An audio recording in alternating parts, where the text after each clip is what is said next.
ইমানের পথে অবিচল থেকে আমার মরণ যেন হয়। পড়েন আমিন।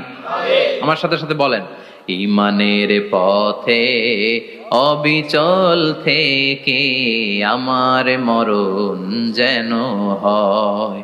তোমারই কাছে মিনতি আমার, তোমারই কাছে মিনতি আমার, মহামহিম দয়াময়। ইমানের পথে অবিচল থেকে আমার মরণ যেন হয়। পড়েন আমিন। ইমানের মৃত্যু এক আল্লাহ ছাড়া কেউ দিতে পারে না। শাহাদাতের মৃত্যু আল্লাহ ছাড়া কেউ দিতে পারে না। এজন্য আখের যদি ভালো হয়, সব ভালো তার, শেষ ভালো যার।